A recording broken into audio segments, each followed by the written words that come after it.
The MV Orpheus was not a beautiful ship. She was 40 years old, black-hulled, streaked with rust, and smelt of oil, salt, and long-forgotten spills.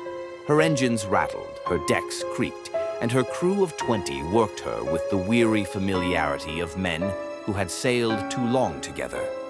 She carried containers across the Pacific, a floating steel coffin of cargo and secrets. It was supposed to be a routine voyage, Yokohama to Seattle, with a brief stopover in Guam. The manifest listed automotive parts, textiles, and machine equipment, ordinary freight. But somewhere in her mid-hold, buried among stacked crates and steel walls, was a container that wasn't supposed to be there. No one asked questions. The company's instructions were clear. Don't open it, don't mention it. The men obeyed. At sea, curiosity could be dangerous. As the voyage began, the crew took on their regular duties. Most of them knew each other well, having sailed together for many years. Some of them now good friends, getting together after their shifts for a good meal, games, and some well-deserved rest. The first sign came on the third night, just after they left Yokohama. The cook, a Filipino named Mateo, swore he saw someone standing on the aft deck long after lights out. When he approached, there was no one there, only the shadows of swaying cranes and the endless black water. He laughed it off the next morning, blaming it on exhaustion and too much strong coffee. But his laughter was brittle, and his eyes darted often toward the stern. That same night, the second officer, Jensen, reported strange readings on the radar. Blips appeared, vanished, reappeared in impossible places, too close, too fast. He recalibrated the system twice, cursed at it, then shrugged. Old equipment, he told the captain. Salt air's rotting the circuits. But when he left the bridge, he muttered, "Ships don't move like that." By the fifth day, unease was spreading. The air inside the ship seemed heavier, as though the Orpheus carried not only steel and machinery, but something invisible pressing on her decks. The men complained of headaches and restless sleep. Some spoke of strange dreams, dark corridors, water flooding up to their chins, whispers in languages they didn't understand. Mateo, who prided himself on his cooking, found food spoiling too quickly. Meat turned gray, bread molded overnight, even sealed cans tasted metallic. He swore something was leaching freshness from the stores. One night, the deckhand Yaroslav admitted he heard noises in the cargo hold, metal scraping against metal, as if something inside a container were shifting. The others laughed at him, called him superstitious. But when he challenged them to come listen, no one volunteered. The forbidden container was stenciled with no markings, painted a dull, featureless gray. Unlike the others, it bore no numbers, no company name. Chains secured its doors, and the padlocks glistened with fresh oil, as though someone had made certain it could never be opened. And yet, the men swore the container breathed. At night, the steel walls condensed as though from heat within. Sometimes a faint thud echoed from its depths, irregular, pulsing like a slow heartbeat. No one stayed near it long. On the seventh night, Yaroslav failed to show up for morning muster. At first, the captain assumed he overslept. They banged on his cabin door, shouted, then forced it open. His bunk was neatly made. His boots sat by the door. His coat hung on the hook. But Yaroslav himself was gone. The logbook showed he had been on night watch until 4 a.m. The man who relieved him swore he'd seen Yaroslav walking the deck, cigarette glowing in the dark. But by dawn, he had vanished. No splash had been heard, no cry. The sea was calm that night. A man falling overboard should have been noticed. The crew searched the ship from stem to stern. Hatches, storerooms, engine rooms. Nothing. His absence weighed heavily. Men whispered of desertion, suicide, foul play. But no one dared mention the gray container, though many were thinking it. The Orpheus lost her first man. That night, Matteo refused to go on deck alone. Tension aboard the Orpheus thickened like fog. The men spoke less, ate less, watched each other with suspicion. Jensen, the second officer, began locking his cabin from the inside, claiming he heard footsteps in the corridors at night. "Not the sound of boots," he said hoarsely. "Bare feet. Wet." Matteo reported finding rust-colored water seeping under the galley door in the early morning. He followed it, mop in hand, but the trail ended abruptly in the middle of the passage. No pipe leaks, no spill. The stain lingered even after scrubbing, a faint metallic smear. The captain, an old Norwegian named Halvorsen, kept order with iron authority. "Men vanish at sea. Happens more than you think," he growled. "We'll not go chasing ghost stories. We finish our voyage. We deliver our cargo. That is all." But the way his eyes flicked toward the gray container betrayed him. He too had heard the noises. On the 10th day, Jensen himself disappeared. He was last seen leaving the bridge just before midnight, heading for his cabin. The helmsman swore he heard him humming, a low, tuneless sound. By morning, Jensen's cabin was empty, door locked from the inside. They broke it open to find his uniform neatly folded on the chair.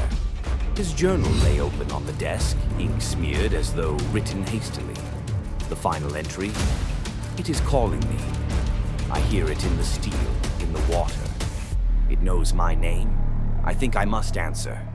The crew was near mutiny. 2 men demanded the container be jettisoned. Another swore he would smash it open. Halvorsen threatened court-martial, confinement, worse. "We touch nothing," he ordered. "We keep sailing." But in their eyes, discipline was breaking. The men avoided the hold, walked the long way around to steer clear of the gray container, and carried crucifixes, talismans, even knives as though they could ward off whatever it was. On the 12th night, the Pacific erupted. Winds howled at 60 knots, waves towered like mountains, and the Orpheus groaned under the assault. Containers shifted, chains snapped, steel screamed. The crew fought to secure the load, drenched, blinded by spray. In the chaos, someone saw it. The gray container had moved. It was no longer in the center of the stack, but closer to the deck edge, as if dragged by unseen hands. The lashings were intact, unbroken. No wave could have shifted it. And then, above the gale, a sound rose, a deep moan, not of metal or storm, but of something alive. The men froze. Matteo dropped to his knees, crossing himself, whispering in rapid Tagalog. Others backed away, refusing to go near the thing, even as waves threatened to tear the ship apart. Halvorsen roared at them to act, but his words were lost in the storm. By dawn, the storm abated. The men stumbled, bruised and battered, across the ruined deck. They found one more gone. This time it was D'Souza, the quiet Indian engineer. His safety line had been cut clean through. Not frayed, cut. The Orpheus limped onward, battered but afloat. Inside, silence reigned.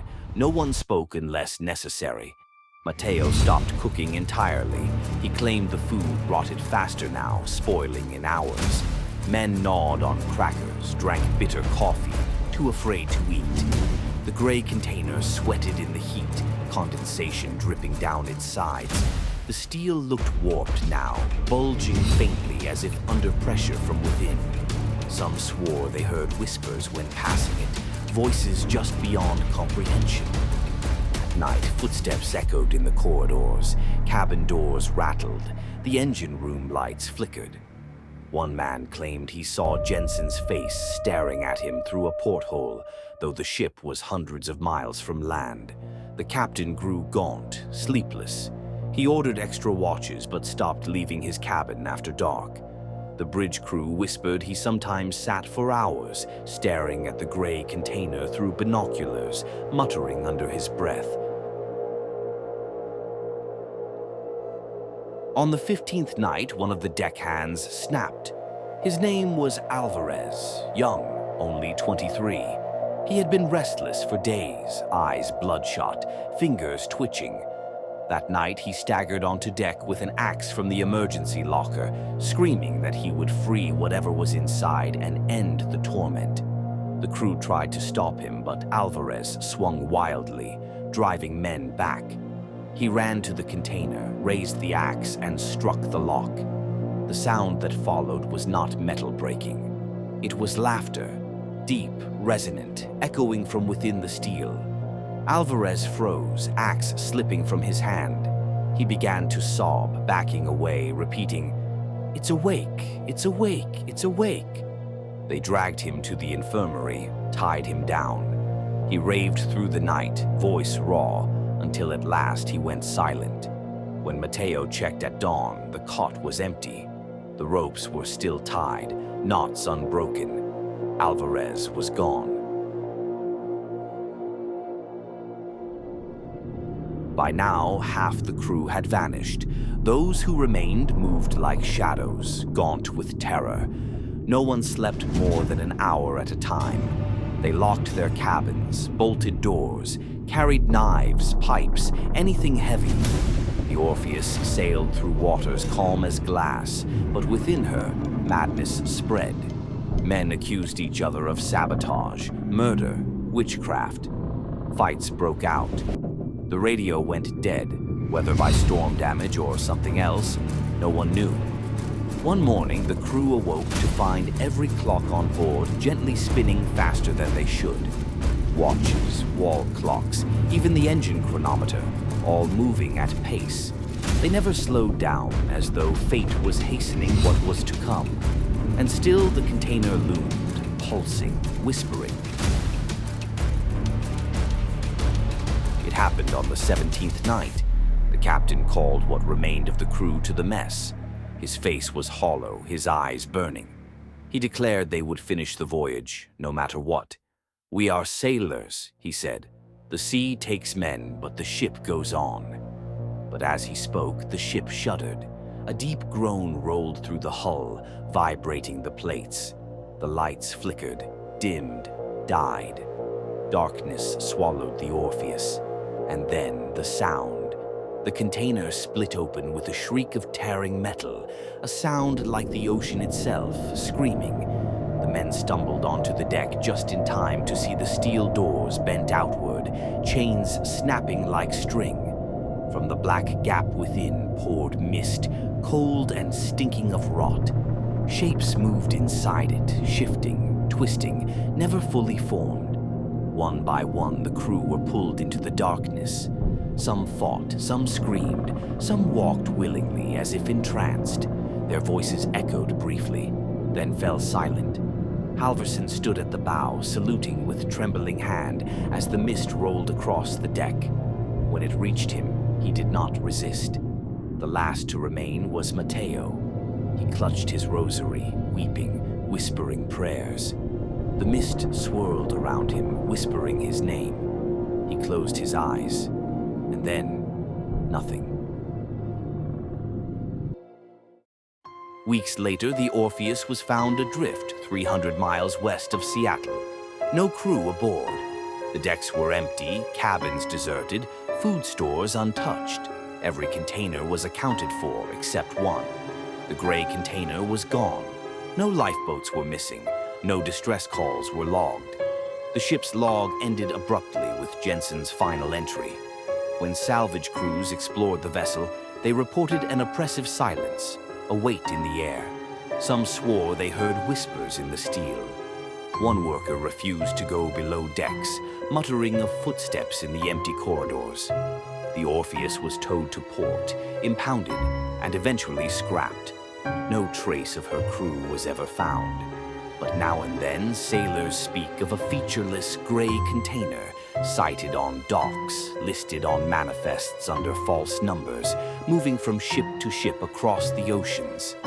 And every once in a while, stories are heard of nights when the sea is calm and a ship vanishes